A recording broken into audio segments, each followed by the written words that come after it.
I'm happy.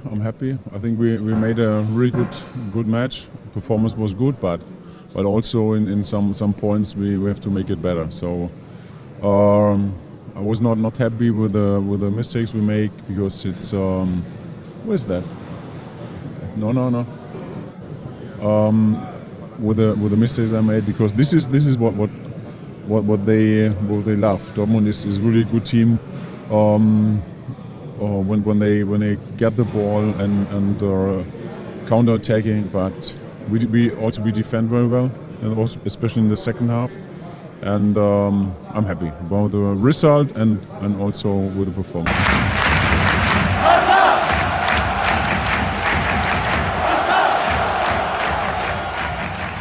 Barcelona want to lock down Hansi Flick until 2028, but why now? Why does Barcelona want to lock down his renewal 2 months before the season does end? So let's break it all down. Let's go back to May 2024. Barcelona did hire Hansi Flick on a new deal until June 2026, so it is a grand total of 2 seasons that Hansi Flick has signed up for. And at the time, there was so much uncertainty because there was a new coach coming in, a new system was going to be implemented, and we saw a squad at that time that was out of sync. Under the management of Xavi Hernandez, Barcelona really did struggle. Barcelona did not win a single trophy that season. We were too conservative. We could not keep clean sheets, nor could we score a lot of goals. There were flashes of brilliance through the season, but it was not enough to showcase why Barcelona were the best team in Europe. Barcelona were nowhere near that. But fast forward up until today, Hansi Flick has turned this team into title contenders, and for all competitions. Hansi Flick's impact has been immediate and undeniable, and now the club wants to extend his contract at the very least 2027 with an option until 2028. Since the turn of 2025, Barcelona have gone unbeaten. Their latest statement was the 4-0 win over Borussia Dortmund in the Champions League quarterfinals first leg. That was just not a scoreline for Dortmund. That was an embarrassment for Dortmund. We have humiliated that team in front of all of Europe. And for the first time in a very long time, the world is starting to agree that Barcelona is the best team in Europe, because even before that, Barcelona also accomplished a 4-0 win in the Clásico. As of April 10th, 2025, Barcelona do sit on top of La Liga with 67 points from 30 games. That's 83 goals scored and just 29 conceded. That is a goal difference of 54. This isn't just good, this is elite. And that is the reason why Joan Laporta, Deco, and the top board members recently met with Hansi Flick's agent Pini Zahavi. According to the reports, they have also discussed that renewing Flick's deal for an extra season through 2027 with an optional year beyond that is the most ideal. This does give the club flexibility, but shows long-term faith in Flick's vision. Now, many of you guys might wonder, why is it that Barcelona want to renew Hansi Flick for just only 1 more year with an optional year after that? Why can't they just renew Hansi Flick for the next 5 seasons? And I did talk about this 10 days ago on X. If you guys have seen my post, you guys would understand where I'm going to be coming from. I did state that I don't see Hansi Flick as a long-term manager. I think he even knows that. I would love to see him stay for 5+ years, but his average term per team is 2.5 years. By 2027, Barcelona should already be prepared to see its next manager. So fast forward 8 to 10 days later, now we're starting to see that Joan Laporta wants to renew Hansi Flick until at the very least 2027, which is what I predicted. It just makes the most sense. Hansi Flick is not a coach that ideally would like to stay at a club for more than 5 or 6 years. It's very normal. If you really think about it, most people are asking for Hansi Flick to stay at Barcelona longer than Pep Guardiola, longer than Luis Enrique when they were both coaching the club. Luis Enrique only stayed for 3 seasons. Pep Guardiola stayed for 4. This is the reason why I just don't see Hansi Flick staying at Barcelona for 5+ years. I think that what Hansi Flick is going to bring is something short-term but very effective. He will build us a great system, great players, bring a lot of trophies, but it's not going to last that long like many of us do assume. In my personal opinion, by 2027, Joan Laporta should have a list that contains Guardiola, Xavi, Luis Enrique, and Arteta. But that is going to be for a whole other separate video and conversation. Moving on, I want to talk about what makes Hansi Flick so different and what makes Barcelona so special compared to what we were last season. His pressing 4-2-3-1 system has re-energized this squad. Barcelona are much more aggressive without the ball and smarter with it. And one of their most key concepts that they have implemented is the offside trap. In the 4-0 win over Real Madrid, for example, they caught them offside 12 total times times. Mbappe alone was caught 8 times. This isn't just luck, it's precision coaching, something that has been trained over and over again. We are masters at this. To understand this improvement, let's look at the numbers. Last season, Barcelona scored 79 goals in 38 league matches. This season, we have scored 83 goals in just 30. Defensively, they have tightened up too. Only 29 goals conceded compared to the 44 that we conceded last season. That's a full transformation in both attack and defense. Under Flick, top players are thriving as well. Lewandowski leads the league with goals, with 25 goals in 29 matches. Rafinha, 13 goals and 8 assists, and the amount of times Rafinha has been able to rise up in big games has been monumental. Rafinha alone this season has already implemented 1 assist versus Real Madrid, 3 goals versus Bayern, 1 goal and 1 assist versus Real Madrid, 1 goal versus Dortmund, 2 goals and 1 assist versus Real Madrid again, 2 goals versus Benfica, 2 assists versus Atalanta, 2 assists versus Atletico Madrid, 1 goal versus Benfica, 2 goals and 1 assist versus Benfica yet again, 1 assist against Atletico Madrid, and 1 goal and 2 assists versus Borussia Dortmund. We're going to be talking about the front three and go in depth about this front three and what makes them so special in a separate video. But here's the thing, it's not just the main stars. Young players like Fermin Lopez are stepping up as well. Dani Olmo is set to return from injury just in time for the second leg versus Dortmund. So whether it is a young player like Fermin Lopez or somebody who just came in to Barcelona that needs to adapt to the Barcelona style of play, they get implemented very fast and they adapt like butter. Dani Olmo had no problems ever trying to adapt as Barcelona's number 10. So I do understand why some might say that Hansi Flick should sign a lifetime contract. And that is because Flick's football feels like classic Barcelona, but just updated for 2025. It's smart, sharp, and most importantly, it is successful. Barcelona have already reached the Copa del Rey final, where they are going to face Real Madrid again. And in the Champions League, they're just 1 game away from going into the semifinals after beating Dortmund 4-0 in the first leg. Compared to last season, we had an early exit at this time. This is a major leap forward. Since we are talking about potentially having Flick until 2028, extending Flick's contract would offer rare stability at a club that's seen too much turbulence over the past 5 to 6 years. With young stars rising up, veterans firing, trophies in sight, this could be the start of something special in my opinion. Let's not forget, this is a coach who won the treble with Bayern back in 2020. He knows how to win in Europe. Barcelona haven't lifted the Champions League since 2015, and Flick might be their best chance in a decade. So in the end, this is the right move. There is no better coach right now that can coach Barcelona besides Hansi Flick. So to me, this is going to be a huge win for Joan Laporta. Barcelona's 2024-2025 season is shaping up to be something special. Flick is not just coaching well, he's building a culture, a system, and a future. And that is why the club wants to keep him for another 3 years. So what do you think? Should Barcelona lock down Hansi Flick for the next 3 years? And if you guys want to see Hansi Flick stay here for another season, who do you believe Hansi Flick should sign in this upcoming summer, since this is going to be his big sporting project? Drop your thoughts in the comments, hit the like button, and also subscribe to the channel if you guys did like this video. Thank you guys so much for watching, and I will see you guys in the next one.